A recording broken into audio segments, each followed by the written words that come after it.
Hey guys, it's me, Troy Dellinger, and I'm doing a new series on church history. And as of right now, it is October, which is considered Reformation Month, and I'll be talking about the Catholic Church, the Reformed Church, the Protestant Church, and I'll probably be doing a lot of videos about that this month. But I'm also going to be talking about just church history in general, starting from the beginning until now. And when I say church, I'm using church in a very broad sense, right? So I'm talking about really all the institutionalized churches at large, including the true church, the biblical church of Christ. Not the denomination, but the body of Christ, which started in the book of Acts. How God worked through Acts, and then I'm going to go through ages beyond Acts, and I'm going to be talking about a lot of institutionalized churches and how they became corrupted. But I'm gonna start at the beginning. So like I said, it's a very broad term I use for church, and it's going to apply to a lot of things.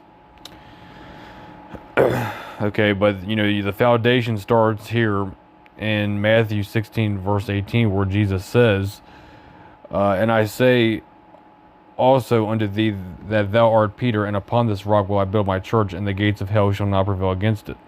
So the true church is the body of Christ, the remnant people of God. And we know that obviously the true church cannot become corrupted because, it's the body of Christ. But there is a counterfeit, fake church, an institutionalized church. And I'm going to be talking about how a lot of pagan practices got infiltrated inside of this apostate body that identifies itself as the church. And there's a whole bunch of theological issues that I'm going to cover here in this video series. It's also important to understand that the nation of Israel in the Old Testament, that was a foreshadowing of the spiritual church. The church is Israel, and Israel is the church. It is the spiritual church. Now, I'm not talking about replacement theology here. I'm not saying that Israel today, as the nation, is no longer is completely useless or anything like that. I do believe that God still has a plan for Israel, but I'm just saying that there is also a spiritual Israel.